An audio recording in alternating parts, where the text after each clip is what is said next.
Hola, soy Leonel Sagaón y les doy la bienvenida a esta clase en la que haremos un recorrido por la historia del cartel. Será un recorrido rápido sobre algunos aspectos, nada más, del desarrollo de este medio gráfico en el mundo y en México.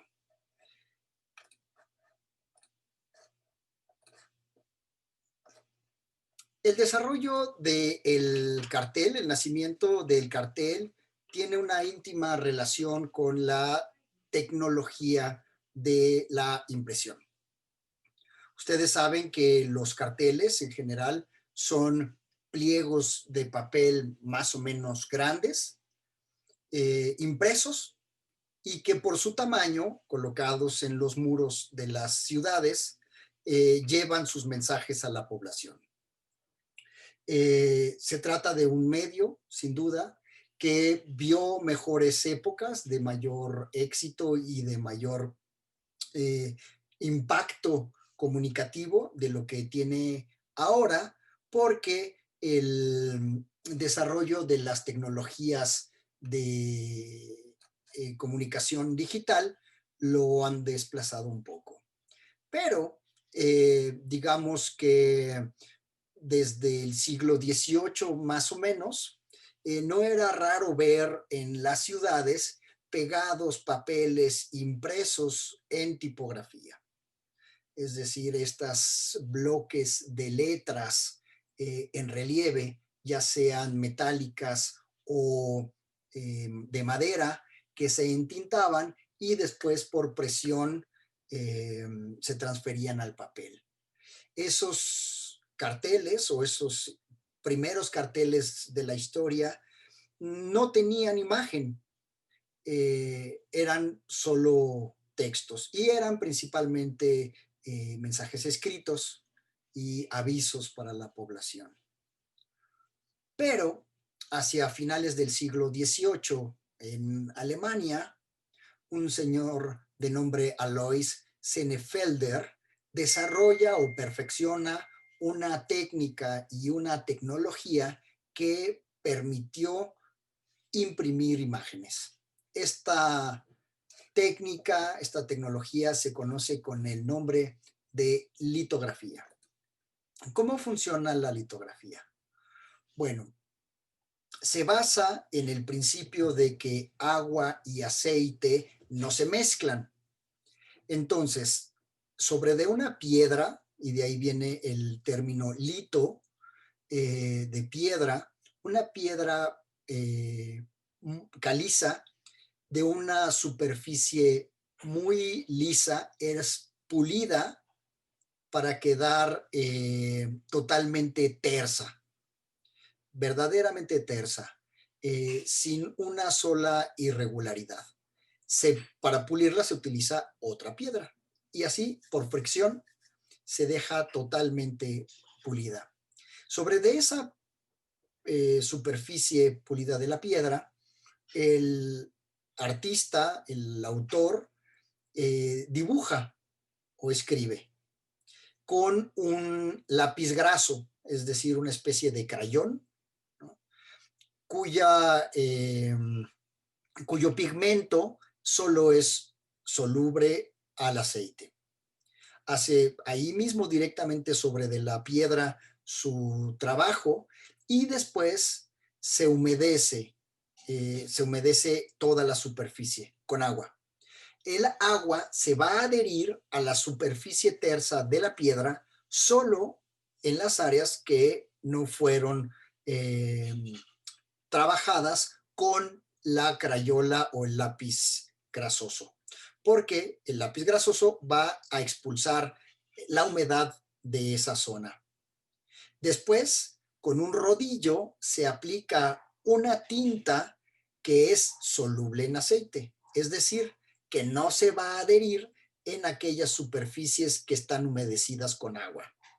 De esta manera, la tinta solo se va a depositar en las zonas que previamente fueron engrasadas por el artista con su lápiz graso. Después de eso, se coloca sobre de la superficie una hoja de papel también humedecida y se hace mucha presión con un rodillo. Y de esa manera la imagen se transfiere de la piedra al papel. Esta es una imagen de una piedra. La imagen que ven en esa piedra fue hecha directamente por el artista con un lápiz graso. ¿Sí? Tiene que considerar el artista que a la hora de imprimir, esta imagen se verá invertida. Esto es importante especialmente si se ponen letras que tienen que ser leídas. Esta es una prensa litográfica conocida con el nombre de tórculo, y sobre de ella, en esta cama, pueden ver una piedra. En este caso es una piedra muy grande. En general, las piedras pueden ser de cualquier tamaño, pero digamos que tienden a ser de el tamaño equivalente a una hoja carta hasta el de un pliego completo, ¿no? Por supuesto, entre más grande sea la piedra, más pesada es y más difícil de moverla, ponerla y quitarla de la prensa, y también pulirla y prepararla. Es decir, que la técnica de impresión litográfica demostró ser muy versátil a pesar de ser laboriosa. Aquí podemos ver cómo la imagen se transfiere de la piedra al papel. También es importante recordar que cada vez que se hacía una impresión, había que volver a humedecer la piedra y volver a aplicar la tinta con rodillo para volver a poner un nuevo papel. Si se hacían 300 impresiones, 300 veces se tenía que hacer la misma maniobra. ¿Sí? Si se hacían 1000, pues así también. Bien, pero la técnica demostró ser muy productiva y se desarrolló a lo largo del siglo XIX. E incluso se desarrolló el poder imprimir diversos colores, utilizando tintas de diversos colores. En este ejemplo que acabamos de ver, la impresión es negra porque se aplicó una tinta negra. ¿Sí? Pero si utilizáramos tintas rojas, azules o verdes, de esos mismos colores se imprimirían. Con ese principio se desarrolla la cromolitografía o la litografía a colores, que fue muy utilizada para el desarrollo de la publicidad en el siglo XIX e incluso carteles hechos por artistas. Este es un ejemplo de cromolitografía. En este ejemplo, la imagen, las partes de la imagen que ustedes ven en rosa se imprimieron utilizando una tinta rosa, y las verdes una tinta verde y las azules una tinta azul, y así sucesivamente. Para cada color se necesitaba una piedra distinta que solamente tenía con el lápiz graso eh, dibujada la parte que sería del color de la tinta que se iba a aplicar. Para obtener una imagen como esta, a lo mejor se utilizaban 5, 6 o 7 tintas diferentes para crear esta sensación colorida. Entonces, recordemos que el siglo XIX es un siglo de gran desarrollo industrial y comercial, en el que la mecanización de la manufactura generó una gran cantidad de productos comercializables, de mercancías vendibles. Entonces las tiendas y los almacenes empezaron a llenar de productos que buscaban compradores. Para poder conseguir esos compradores, se desarrolló entonces toda la gráfica relacionada con la venta, las etiquetas y la publicidad. Aquí estamos viendo la publicidad de una bebida, y todo lo que ven ahí de diferentes colores son tintas impresas en litografía. Esto es cromolitografía. Aquí, por ejemplo, para ver esta etiqueta, hay una tinta roja, hay una tinta negra y hay una tinta café. y fueron impresas por separado. Si se hacían 1000 etiquetas, multipliquen ustedes 1000 etiquetas por cada uno de los colores, ¿no? Suponiendo este caso, serían 3000 impresiones para hacer 1000 etiquetas, ¿no? Suena laborioso, pero no imposible, y el proceso de la cromolitografía se pudo mecanizar lo suficiente para convertirlo en un estándar bastante productivo de la actividad mercantil. Ahora bien, también la actividad cultural tuvo su impacto en los carteles.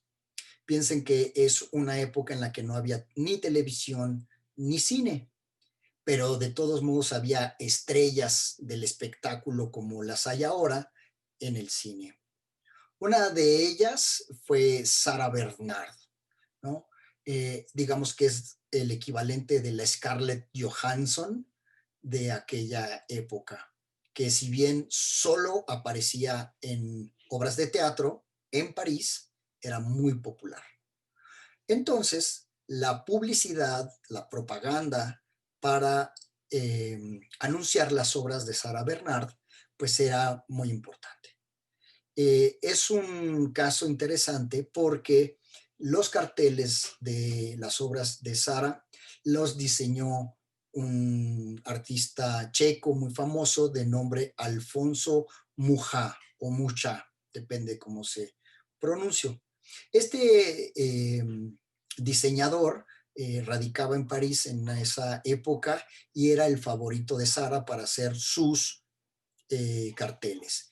Entonces, en este caso vemos el diseño muy, es un extraordinario ejemplo del Art Nouveau francés, el arte nuevo o el modernista, el arte modernista de París de finales del siglo XIX y principios del siglo XX.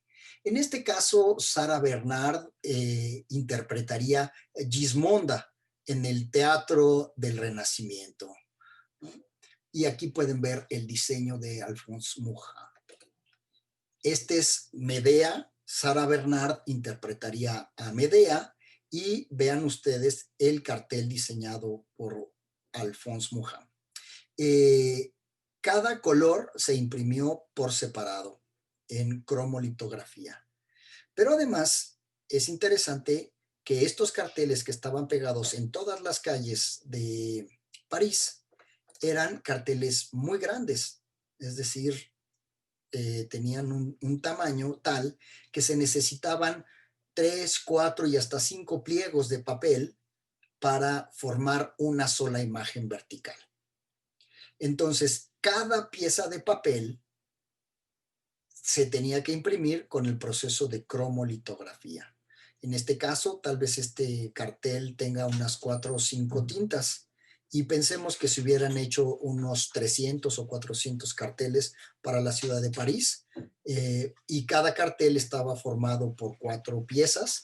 Multipliquen ustedes la cantidad de pliegos de papel por la cantidad de impresiones que se requerían en la cromolitografía. Este es el ejemplo de un cartel también de la misma época, diseñado por Henri de Toulouse-Lautrec. ¿Sí? El café o negro era una tinta directa, lo mismo que el amarillo y que el naranja. Y está promoviendo un evento del famoso Cancan. Entonces, el cartel se desarrolla de manera muy fértil en el terreno de la publicidad, pero también en el de la propaganda. Y son estos dos motores, que son motores económicos muy importantes, los que harán que el cartel llegue a su época de esplendor, ¿no? Ya lo habíamos dicho respecto de las etiquetas, que era necesario imprimir por miles lo mismo que los carteles para satisfacer las necesidades de publicidad de todas las mercancías. En este caso es un cartel también impreso con cromolitografía. Fuera del ámbito de la eh, publicidad, otro importantísimo es el de la propaganda. La propaganda son los mensajes principalmente relacionados con la actividad electoral, ¿no? Con ideológicos relacionados o bien con la actividad electoral o la militar, ¿no? Este es un cartel que en aquel entonces no se llamaban carteles ni posters. Este era un broad paper, que se llamaba así en los Estados Unidos, un papelote buscando reclutas para la guerra de secesión, la guerra civil norteamericana, ¿no? El ejército de la Unión estaba buscando reclutas. Recuerden ustedes que la guerra era entre unionistas y confederados, ¿no?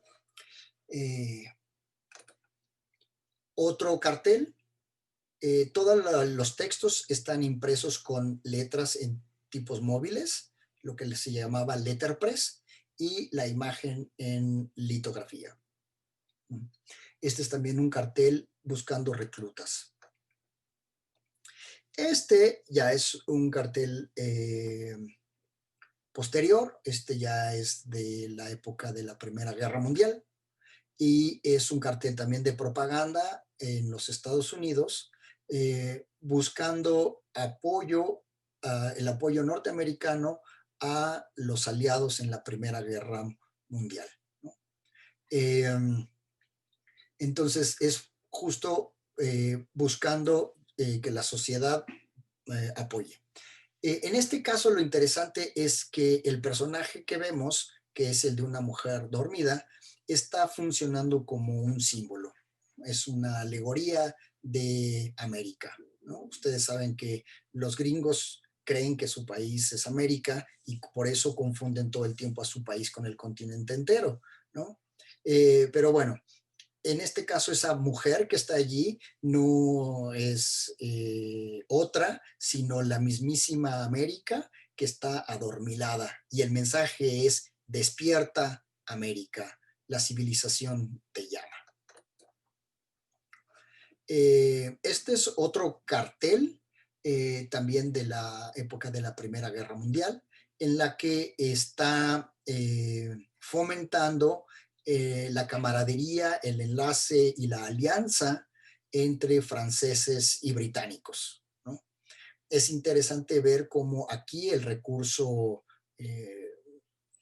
retórico es el de representar al pueblo británico con este hombre vestido de civil con su cachucha, que estrecha la mano del otro personaje que está vestido de militar y es un soldado francés.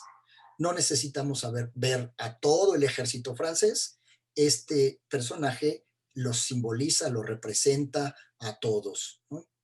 Y por supuesto, las escalas que tienen estos personajes respecto de la parte de su territorio, pues está exagerada, ¿no? Son como especie de gigantes, digamos, que se dan la mano y que simbolizan, digamos, la alianza de Inglaterra con Francia durante la guerra. Este es un cartel que probablemente ustedes conocen, recuerdan, porque es muy famoso, y de aquí se desprende el nombre o la caracterización de este señor que es el tío Sam, ¿no? El famoso tío Sam es este personaje, sí elegante, sí con sombrero de copa, pero un tanto desaliñado, un tanto que representa como al poder burgués norteamericano. Pero este tío Sam, así como en la imagen anterior era una mujer dormida que era América, aquí este personaje representa a los Estados Unidos y lo interesante de este cartel, que lo ha vuelto muy famoso, es cómo interpela al espectador. porque el personaje nos mira directamente con una mirada severa y nos señala con el índice. ¿A quién? Pues a nosotros, a los que estamos viendo el cartel. Y dice, te requiero a ti para el ejército norteamericano. Entonces está señalando a los posibles reclutas.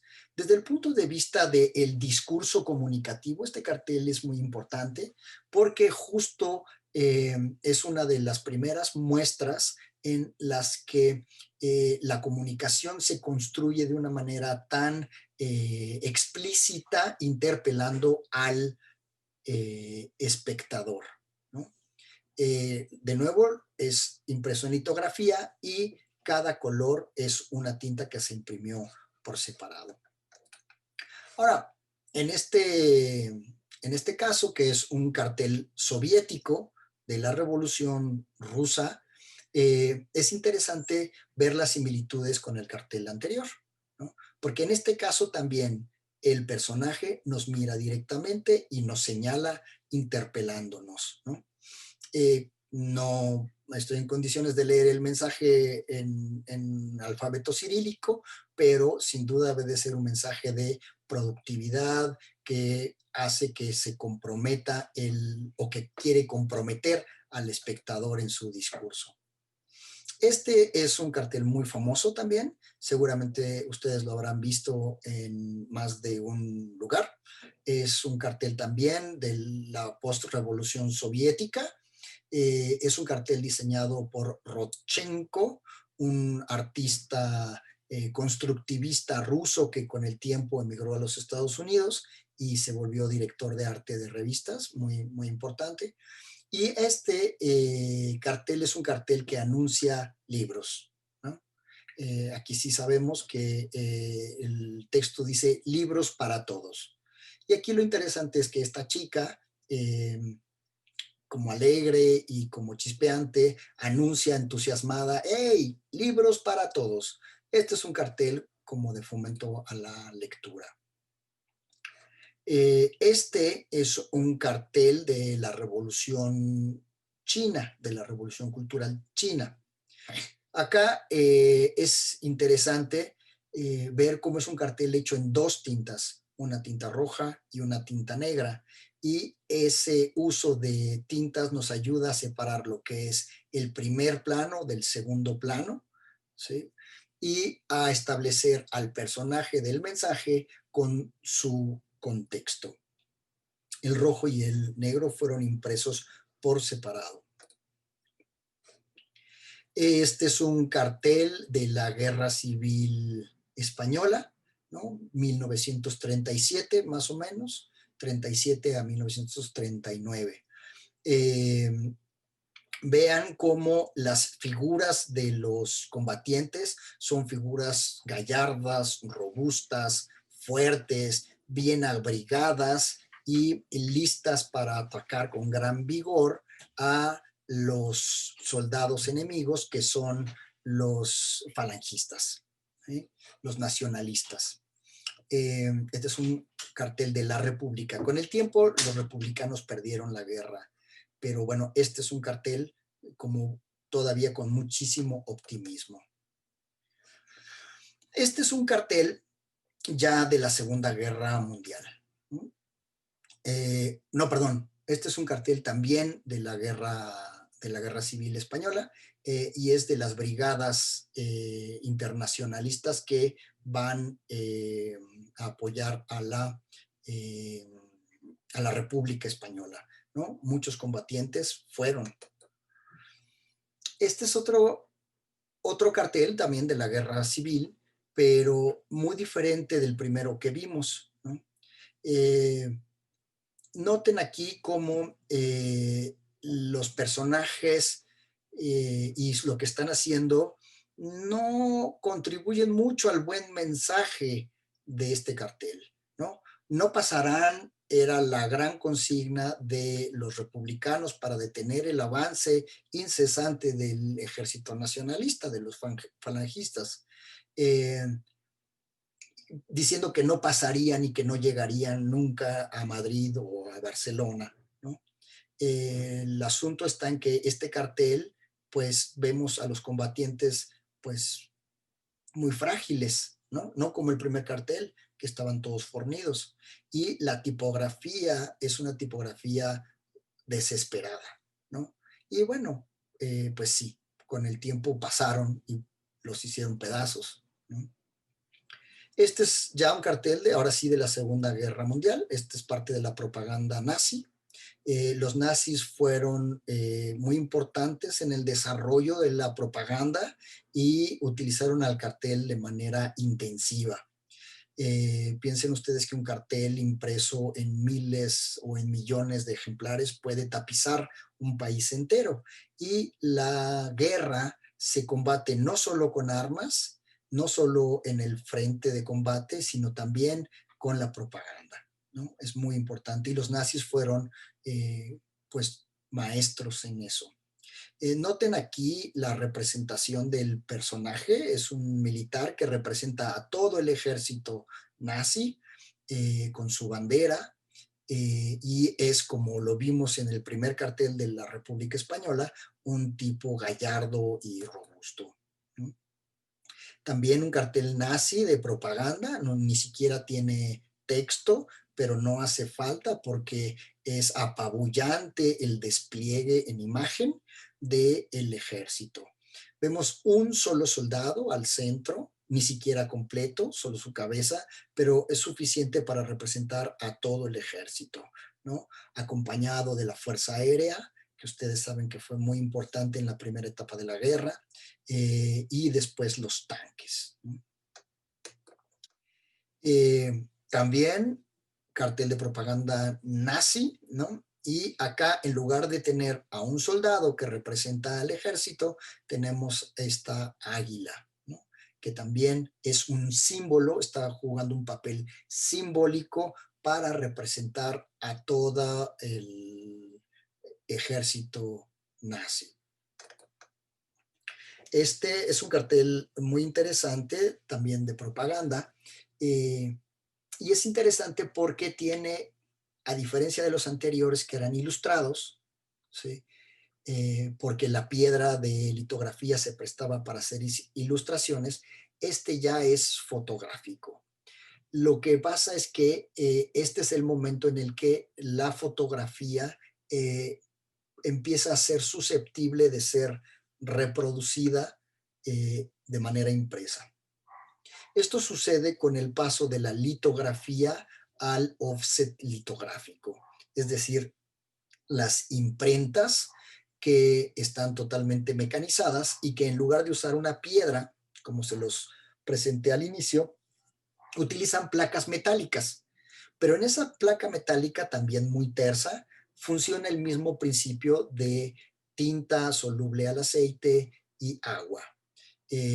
Entonces, la imagen fotográfica se trasladaba a la placa a través de una emulsión fotosensible, eh, y después de ser revelada, esa emulsión solo fija la tinta, ¿no? Entonces, aquí el color de la imagen, sin embargo, está hecho a mano, ¿no? De nuevo, muchas entradas a máquina, una para cada uno de los colores. El mensaje dice: las mujeres esperan, ¿no? Y es propaganda nazi también. Pueden ver cómo, desde el punto de vista semiótico, es muy interesante que es una familia rubia. Ustedes recuerdan que tenían los nazis este discurso respecto de la pureza de la raza y de la supremacía de la raza aria,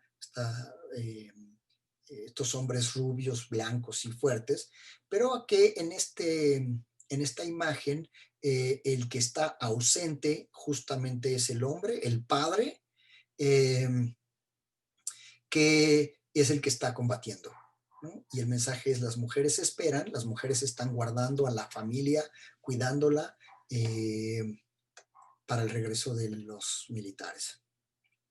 Este es un cartel impresionante, ¿no? Desde el punto de vista semiótico, eh, por cómo está hecho, ¿no?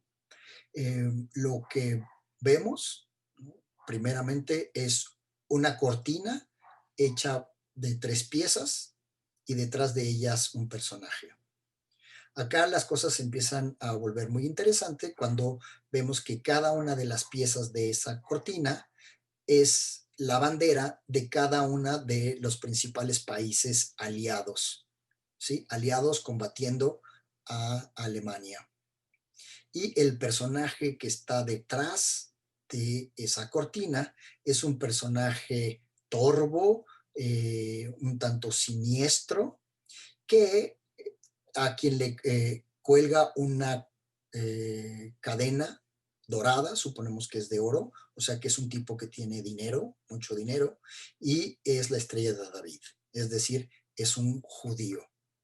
Entonces, desde el punto de vista del discurso, la propaganda nazi dice que quien está detrás de las naciones aliadas son los judíos. Y como ustedes saben, el discurso ideológico nazi era profundamente antisemita.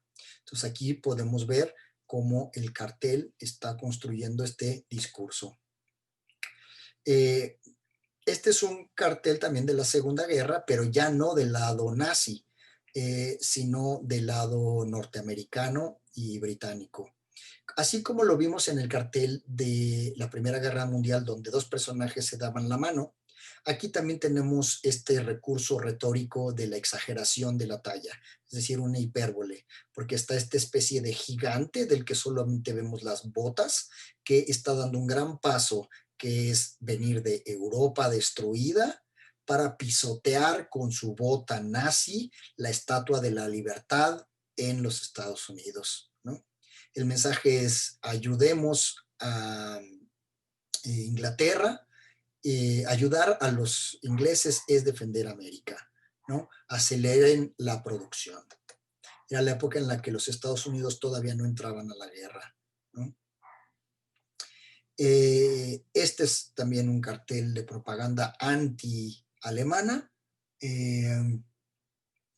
donde el alemán está representado como un bruto, como una bestia, ¿no? Este también es un cartel de propaganda a favor de los aliados, donde todos los cañones representan a los países que están aliados en contra de los alemanes. Después de que los aliados derrotan a Alemania, Japón sigue peleando en la Guerra del Pacífico. Entonces, este es un cartel de propaganda norteamericana para continuar la guerra y redoblar los esfuerzos para derrotar a los japoneses, ¿no? Entonces, toda esta serie de carteles que les presento tienen el interés de hacerles ver cómo el desarrollo del cartel como medio tuvo, por un lado, un pilar en el desarrollo comercial de la publicidad y el otro en la propaganda, principalmente la propaganda bélica, ¿no? Este es un cartel ya muy posterior, norteamericano, ya de la guerra de Corea. Y bueno, vamos a ver algunos casos de cartel comercial, de publicitario, ¿no? Este de Coca-Cola es un cartel ilustrado, todavía no es un cartel fotográfico, ¿sí? Donde el color, por ejemplo, empieza a jugar este papel simbólico para identificar a la marca, ¿no? Y la presencia reiterada del logotipo del refresco para posicionarlo en el imaginario de los consumidores, ¿no?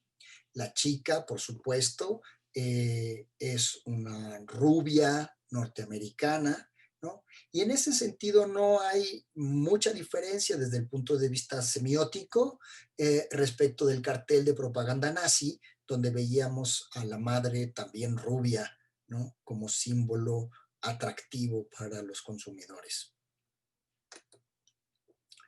Este es un caso muy interesante, ¿no? Porque no es a color, es en blanco y negro, ¿no? Y me hace gracia la ilustración del personaje que al tiempo que bebe nos mira con un ojito así como extraño, ¿no? Un poco siniestro, diría yo.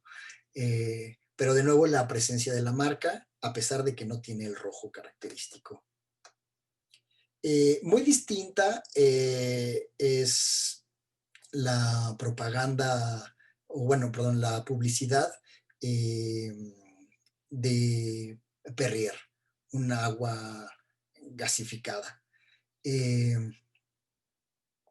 este es un cartel diseñado por Savignac, un ilustrador y diseñador francés que tiene muchísimo encanto y carisma para su propaganda. Este personaje no es realista como el de los soldados de los carteles que vimos, es toda una caricatura muy simpática y el mensaje nada más dice, el agua que hace psh, agua Perrier. También de Savignac, un anuncio de Focos Mazda, y es encantador la forma en la que el foco es el ojo que ilumina el cartel y el camino donde vemos el nombre de la marca. También de Savignac, este que me parece sensacional, las camisas para los trabajadores de Francia, Resistex, ¿no? Entonces lo que vemos es justo la gran resistencia de una camisa de la que cuelga el trabajador. Un estereotipo del hombre francés con su bigote y su gorrita. Bien, Hollywood tuvo un papel muy importante en el desarrollo del cartel moderno, del cartel contemporáneo, justo por la necesidad de llevar la industria cinematográfica a los millones de espectadores y de público cinematográfico, ¿no? Pero en un principio no se lograba reproducir fotográficamente en los impresos. Entonces es una ilustración. Y las ilustraciones se permitían, pues, exagerar, ¿no? Y volver mucho más atractivo un momento de la película que quizás ni siquiera se veía tal cual, ¿no? Este es un cartel extraordinario de la publicidad de Coca-Cola que nos permitiría hacer un análisis semiótico sumamente interesante.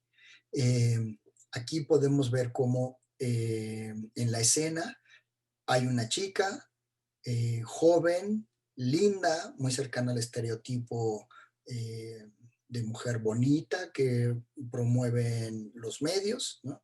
Está la presencia de la marca muy grande con su color y con su logotipo, eh, y una mano entra a cuadro para ofrecerle un refresco a la señorita.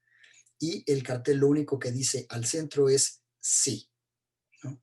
Pero en esta simpleza hay un gran contenido en el mensaje, una gran complejidad, ¿sí? Para empezar, para todo el mundo es claro que esa mano que entra no es la mano de la mamá de la chica, sino es la mano de un hombre que se acerca para ofrecerle y quizás entablar conversación y quizás una relación con la chica.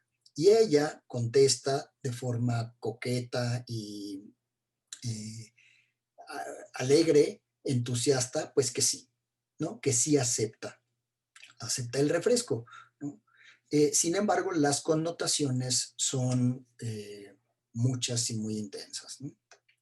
Es un cartel horizontal, la mayoría de los que hemos visto son carteles verticales. Publicidad de cigarros con Frank Sinatra. Otro cartel cinematográfico, pero este no es de Hollywood, sino es de cine francés, una famosa película de Jean-Luc Godard. Y aquí ya podemos ver la fotografía en blanco y negro en el cartel, ¿no? Este es un cartel muy famoso de Saúl Bas, diseñado por Saúl Bas, para esta película que también fue muy famosa, Anatomía de un crimen.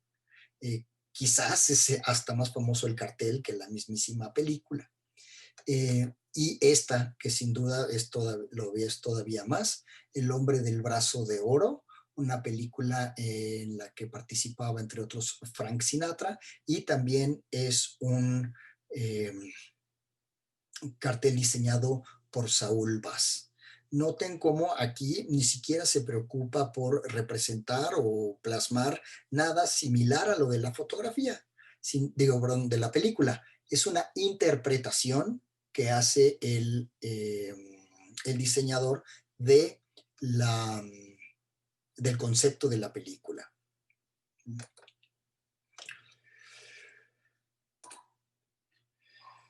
Bien, vamos ahora a recordar un poco el caso mexicano, ¿no? Lo que vimos hasta el momento tiene que ver con cosas que sucedieron fuera de México.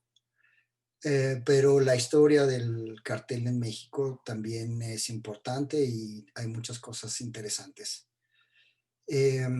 Vamos a iniciar este recorrido a finales durante la época revolucionaria, ¿no?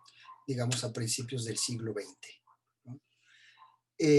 Digamos que el nivel tecnológico, el estado tecnológico respecto de los carteles en nuestro país era un poco distinto del que comentamos anteriormente, porque en México la técnica más difundida y utilizada para los carteles no fue la litografía, sino el grabado en relieve, especialmente el grabado en madera, que se conoce con el nombre de gilografía. México tuvo extraordinarios artistas y talentos del grabado. Veamos, por ejemplo, este es un cartel que convoca a una manifestación y está firmado por la Liga de Escritores y Artistas Revolucionarios. Pues eran tal cual escritores y artistas de izquierda y en contra con muchas posiciones en contra del gobierno. La liga, esta LEAR, la Liga de Escritores y Artistas, es el antecedente de lo que después se vino a llamar el Taller de la Gráfica Popular.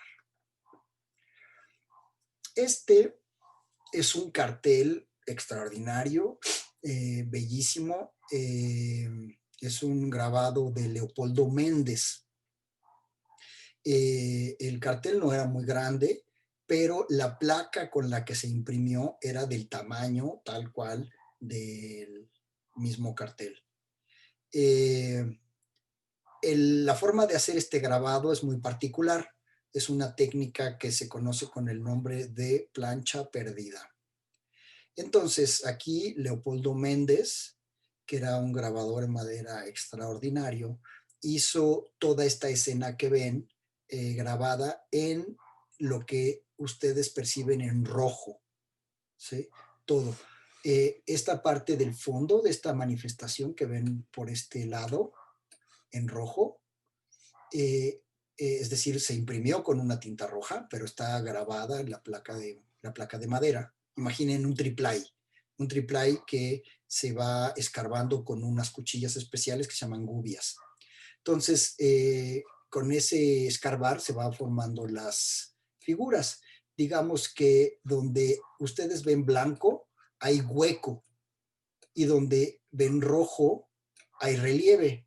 La tinta se aplica con un rodillo en el relieve y este es el que entra en contacto con el papel. Entonces, Leopoldo graba toda esta escena, esta parte del fondo, pero también estos personajes del primer plano. Aquí pueden ver cómo hay matices rojizos por todos lados. Vean aquí el piso. Entonces se imprimió el rojo. Y no sé, se imprimen, vamos a suponer, 1000 piezas en rojo.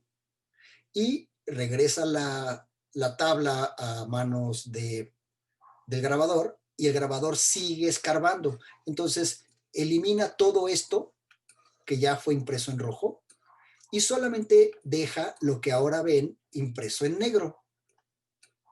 ¿Sí? Y entonces, en una segunda pasada de impresión, se agrega el texto. Este texto está hecho con tipos móviles de madera, ¿no?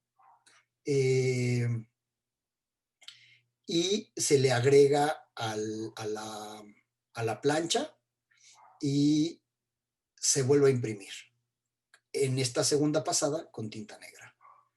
Se llama plancha perdida porque al final no queda de la placa todo lo que fue impreso en rojo desaparece para dejar solo lo del negro, ¿no? Es un cartel muy, muy bonito. Este sí es un cartel impreso en litografía y es interesante. Es un cartel de actividades antinazistas, antinazi en México, una manifestación. Entonces, este cartel es interesante porque se hizo esta imagen en una piedra litográfica y muy similar a como lo relaté en el cartel anterior, se imprimieron, vamos a suponer, 1000 pliegos de papel solo con la imagen litográfica, ¿no? En esta imagen podemos ver a un hombre atado a una suástica, ¿no? De forma que parece que está siendo torturado.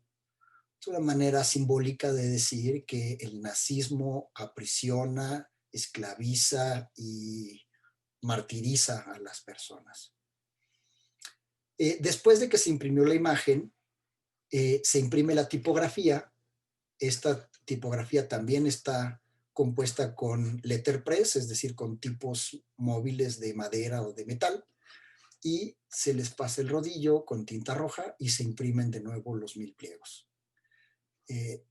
Y así se completa el cartel. Este es otro cartel muy hermoso, también es un grabado de Leopoldo Méndez. Es un cartel para apoyar la movilización huelguista de obreros, de mineros, ¿no? Palau, Nueva Rosita y Cloete, ¿no? Y este ya está firmado por el TGP, el Taller de la Gráfica Popular, ¿no? Entonces, este es también una imagen, la parte ilustrada, digamos, es un grabado en madera de Leopoldo Méndez. Vean qué hermoso trabajo el de Leopoldo Méndez. Este texto que está aquí arriba también está grabado, es decir, está en la placa escarbada de la plancha. Y este texto de abajo no. Este texto de abajo está hecho con tipos móviles letterpress de madera o metal. Lo que sí es que aquí se intintó por completo de un solo trancazo porque era una sola tinta negra. Aquí es interesante también el análisis desde el punto de vista semiótico, desde el punto de vista simbólico, ¿no? Veamos qué es lo que hay aquí. Hay un hombre, ¿sí? Es un hombre con un aspecto muy mexicano, moreno, muy distinto de la representación de las personas de los carteles que vimos antes, los carteles nazis o los carteles de Coca-Cola, ¿no? Este es claramente un hombre mexicano de clase trabajadora que además tiene un casco y tiene una mascarilla. Es probable que se trate de un trabajador metalúrgico o un minero, ¿sí? Sostiene una bandera y esa bandera es un estandarte de lucha que dice paremos la agresión a la clase obrera. Él con su brazo extendido, está protegiendo a una mujer que tiene un rebozo y que carga a un bebé. Suponemos que es la madre de la familia de este trabajador, ¿no? Y el hijo del trabajador, o el hijo de ambos, ¿no? Eh, el hombre con su cuerpo está protegiendo a la familia de una bayoneta, ¿no? Que está a un fusil que es de alguien que no vemos en el cartel, pero que suponemos que se trata del ejército o de la policía, ¿no? Entonces, cuando leemos, paremos la agresión a la clase obrera, nos damos cuenta de que el mensaje del texto y el de la imagen se complementan. Este obrero está protegiendo con su cuerpo a la familia mexicana, ¿no? Este es un obrero mexicano. Este personaje representa a la clase obrera.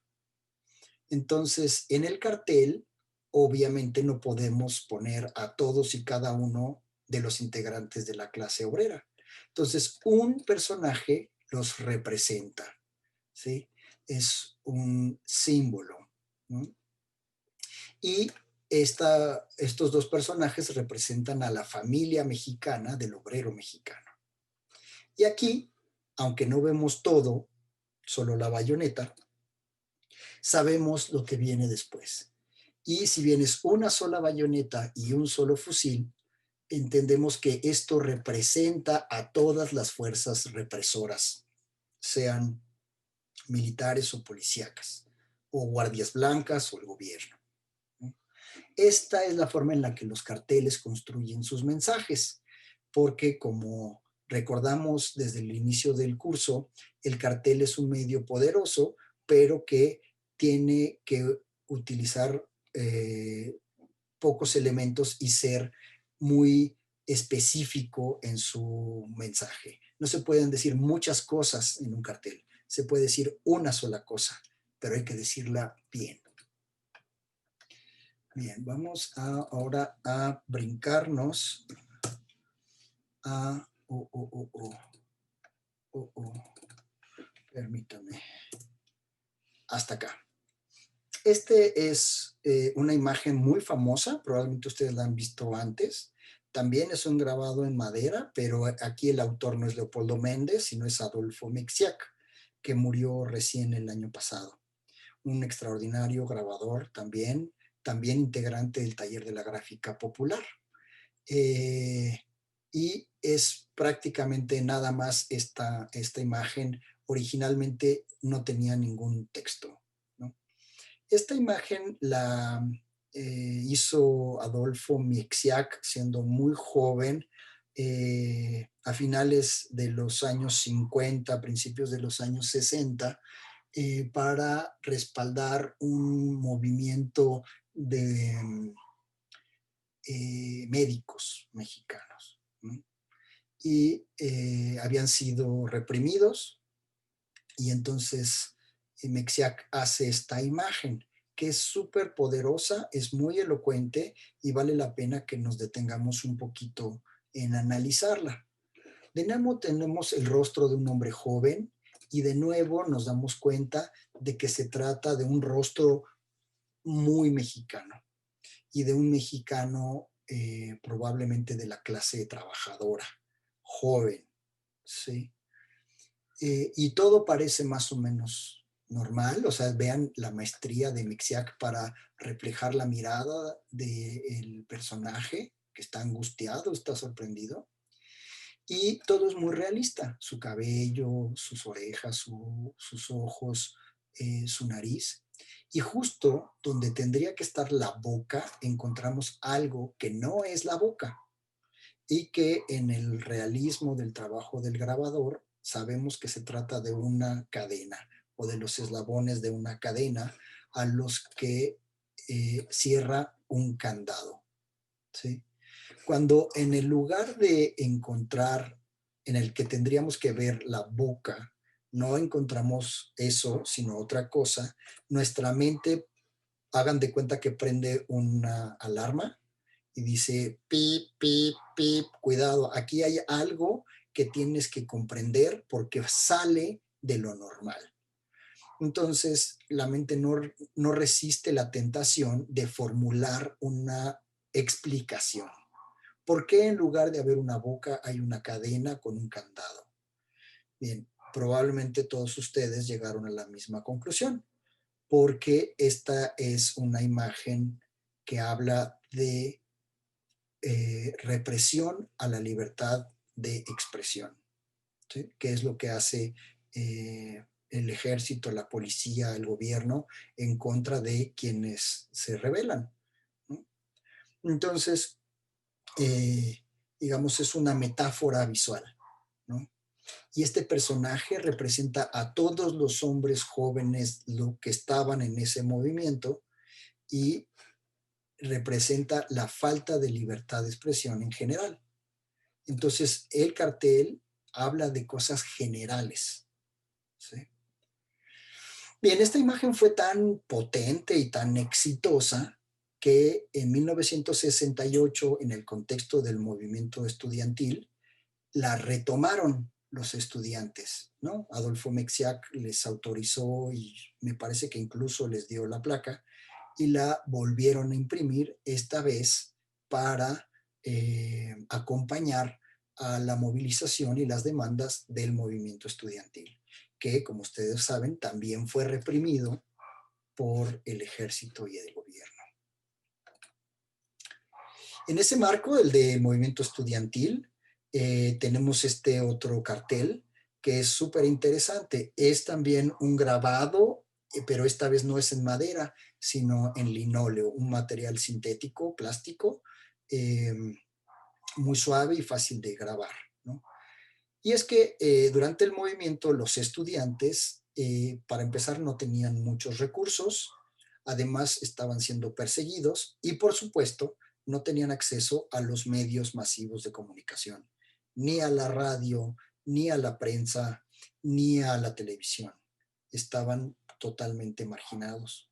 Entonces, para ellos el cartel fue el medio para poder dar a conocer las demandas de su movimiento, ¿no?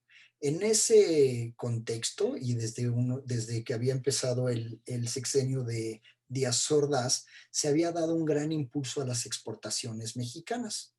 Y como un símbolo de marca nacional, a nuestros productos de exportación se les aplicaba un sello con un águila y de esta misma manera decía hecho en México. De hecho, había un lema que decía, lo hecho en México está bien hecho. Bien, era algo que enorgullecía mucho al gobierno. Entonces los estudiantes lo retoman y lo transforman. Y en lugar de decir hecho en México, dice hecho para México. Y esa no es un águila bondadosa, sino es una águila terrible, represora, que está armada con un garrote, con una maza y con una bayoneta, ¿no? Entonces, de nuevo, es una forma simbólica de representar algo intangible como la violencia, ¿sí? Bien, una parte fundamental de la historia del cartel en México está relacionada con una imprenta, la imprenta Madero, que fue una imprenta fundada por españoles que llegaron a México como refugiados de la Guerra Civil Española después de 1939. Entre ellos llegó un señor de apellido Azorín, ¿no? Y con mucho colmillo para prosperar, hizo de la imprenta Madero un lugar muy próspero, un negocio muy próspero, y abrió su propio departamento de diseño. Y se lo encargó a este señor que está aquí, que se llama Vicente Rojo, ¿no? Es probablemente como el abuelo de todo el diseño mexicano, ¿no? Él también de origen español, llegó muy joven a México, también como refugiado de la guerra civil, y muy rápido demostró mucho talento para lo que se vendría a llamar con el tiempo el diseño gráfico. Entonces, los trabajos que llegaban a la imprenta Madero muchos de ellos se diseñaban en el departamento de diseño de la imprenta, que era el que dirigía Vicente. Se hacían libros, se hacían revistas y se hacían carteles. Y él contrató a una cantidad de asistentes jóvenes, talentosos, todos ellos, y les enseñó en el oficio. Y ellos son, digamos, como la siguiente generación de los grandes diseñadores de carteles de nuestro país, ¿no? Tendríamos de izquierda a derecha a Rafael López Castro, a Efraín Herrera, a Peggy Espinosa. Este es el de la imprenta Madero, me parece que es Azorín. Este es Vicente Rojo, este es Bernardo Recamier, este es Germán Montalvo y este es Luis Almeida. Y aquí atrás pueden ver varios de los carteles diseñados por ellos e impresos en la imprenta Madero.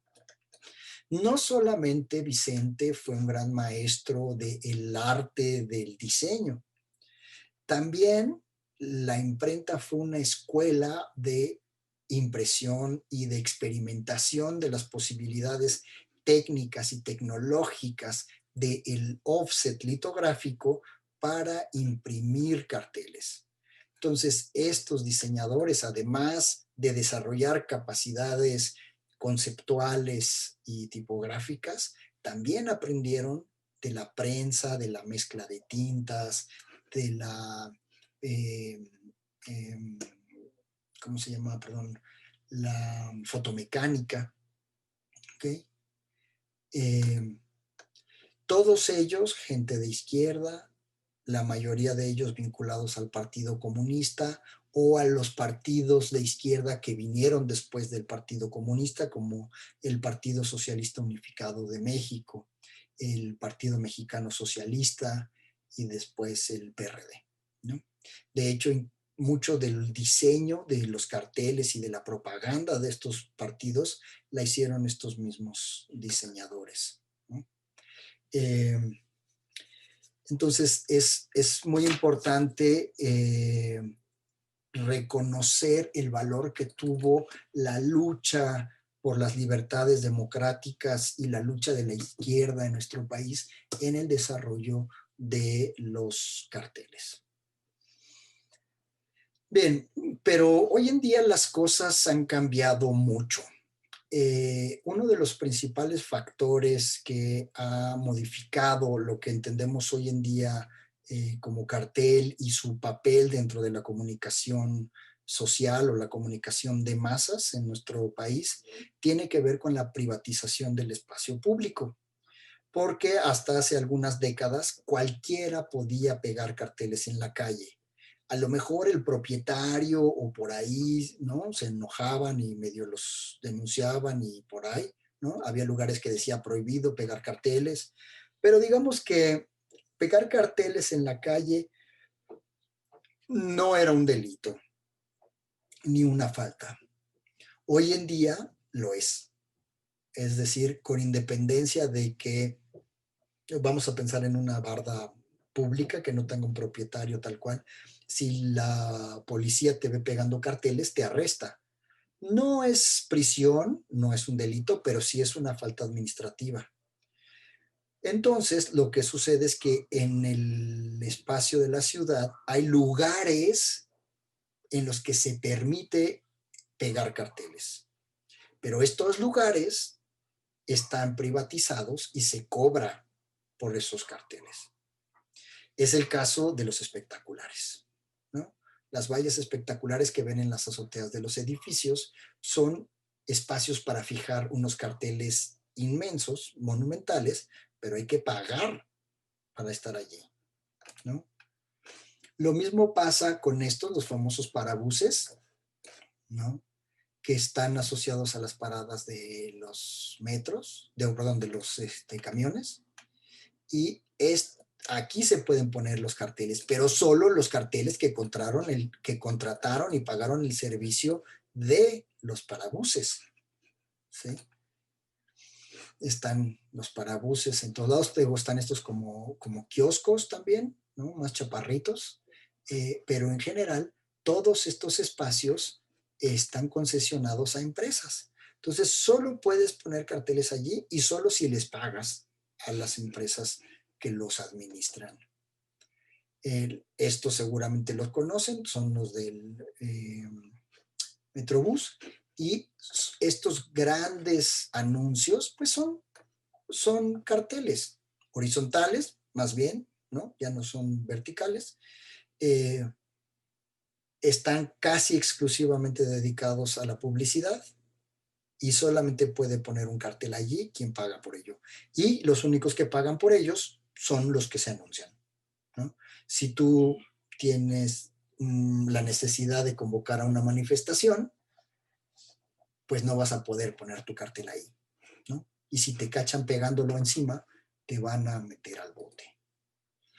Hay otros espacios para los carteles, entre comillas, como dentro de los vagones del transporte público, ¿no? Estos más chiquitos se conocen con el nombre de dovela, pero es un pequeño cartel horizontal. Estos que están en los andenes del metro también son nuevas versiones de cartel, ¿no? Y finalmente están los memes, ¿no? El meme es un fenómeno de la comunicación muy peculiar, no se imprime nunca, no está sobre soporte de papel. El meme vive en el medio digital, vive en las redes sociales, y es una especie de cartel electrónico que es muy dinámico, está sujeto a la ocurrencia y a las puntadas del público, ¿sí? Pero se ha convertido en uno de los versiones contemporáneas o actuales de lo que alguna vez fue el cartel.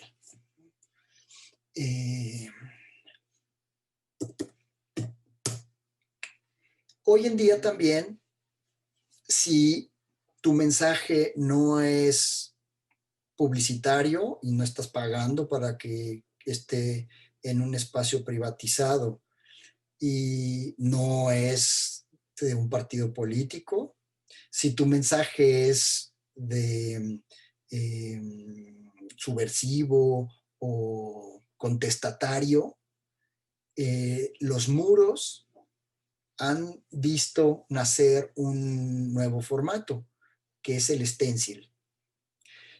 No es un cartel, como tampoco lo eran las vallas o los espectaculares o las dovelas o los memes, ¿no? Pero guarda muchas de las cualidades comunicativas que tiene un cartel. Imagínense que al cartel le quitas el papel y la imagen queda directamente sobre del muro, ¿no? Pero es, digamos, un nuevo recurso con el que los jóvenes, los marginados, las minorías que no tienen acceso a los canales oficiales y autorizados y sanitizados del nuevo cartel, pues están encontrando el espacio para manifestarse y pues tienen cosas extraordinarias de gran fuerza comunicativa, porque el stencil además convive con el espacio en el que está pintado, ¿no? Esos muros y todo pues son parte del marco de la imagen, ya no está delimitada por un rectángulo de papel. Entonces, bueno, pues esto es el recorrido que tenía yo para ustedes el día de hoy. No podría decir que es una historia del cartel, pero sí hemos hablado como de algunos momentos en la vida, en el origen y la vida de los carteles en México y el mundo, y espero que les ayude mucho a contextualizar y a aterrizar toda su eh, aprendizaje acerca de los carteles. Muchísimas gracias y hasta la próxima.